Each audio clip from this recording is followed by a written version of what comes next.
एक शांत गांव था जो रेगिस्तान के विस्तृत विस्तार से घिरा हुआ था। वहां एक विनम्र और ईमानदार दंपति उमर और लैला अपने दो छोटे बच्चों यास्मीन और मुस्तफा के साथ रहते थे। गांव में साधन सीमित थे, पानी और भोजन की उपलब्धता भी कम थी, लेकिन इस कठिन जीवन में भी उनका विश्वास अटूट था। वे रमजान के इस पवित्र महीने का बेसब्री से इंतजार करते थे, क्योंकि यह आत्मशुद्धि, आध्यात्मिक उत्थान और ईश्वर के करीब जाने का अवसर था। रमजान की शुरुआत, रमजान का महीना शुरू हो चुका था और पूरा गांव एक विशेष शांति और आध्यात्मिकता की भावना से भर गया था। उमर और लैला इस पवित्र महीने की सुंदरता को पूरी तरह समझते थे और इसे ईश्वर के करीब जाने का अवसर मानते थे। वे अपने बच्चों को भी इसके महत्व के बारे में सिखाने का प्रयास करते थे। हर सुबह जब फजर की अजान होती, उमर अपने बच्चों को जगाते और नमाज पढ़ने के बाद उन्हें रोजे की अहमियत समझाते। वे बताते कि यह केवल खाने पीने से परहेज करने के लिए नहीं, बल्कि आत्मसंयम, धैर्य और कृतज्ञता की भावना विकसित करने के लिए है। यास्मीन और मुस्तफा ध्यान से अपने पिता की बातें सुनते और हर दिन कुछ नया सीखते। इफ्तार का समय दिन भर की गर्मी और भूख प्यास के बावजूद उमर और लैला अपने रोजे को खुशी और संतोष के साथ निभाते थे। शाम होते ही पूरा परिवार इफ्तार के लिए एक साथ बैठता। उस दिन उनके पास केवल एक घड़ा पानी था। उनके पास खाने के लिए और कुछ नहीं था, लेकिन उनके दिलों में कोई शिकवा नहीं था। उन्होंने दुआ पढ़ी, अल्लाहुम्मा इन्नी लक सुमतु व बिका आमंतु व अलैका तवक्कलतु व अला रिज्किका अफ्तरतु। फिर उन्होंने धीरे धीरे पानी पिया। हर बूंद के साथ उन्हें राहत महसूस हुई। उनकी आंखों में संतोष और चेहरे पर एक सुकून भरी मुस्कान थी। उनके पास भले ही खाने के लिए कुछ न था, लेकिन उनका ईमान उन्हें दुनिया की हर दौलत से ज्यादा मूल्यवान लगता था।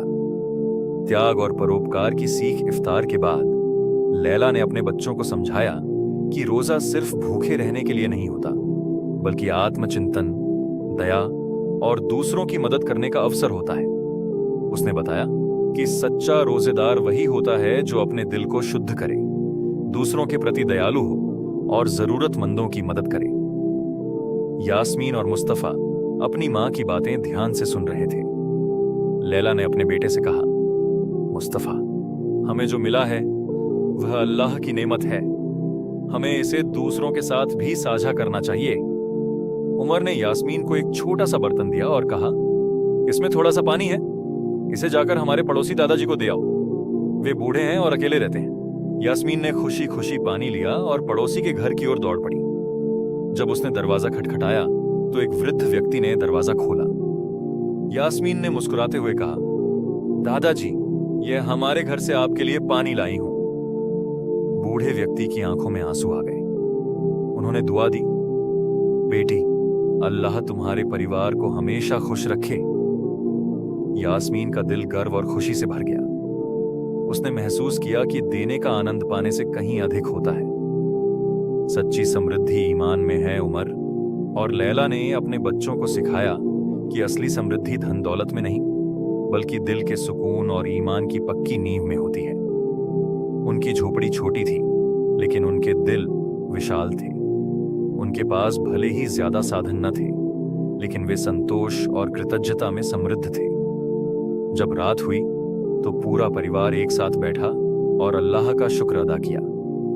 उमर ने अपने बच्चों को सिखाया कि रमजान हमें त्याग, धैर्य और दूसरों की भलाई के लिए जीना सिखाता है। उन्होंने कहा, यह महीना सिर्फ भूखे प्यासे रहने का नहीं, बल्कि अपनी आत्मा को निखारने और दूसरों की मदद करने का है।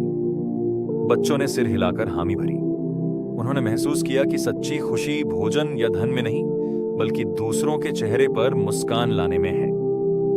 रमजान का सच्चा संदेश, रमजान की यह रात उमर और लैला के परिवार के लिए एक और सबक छोड़ गई। उन्होंने महसूस किया कि त्याग और दया ही सच्ची इबादत है।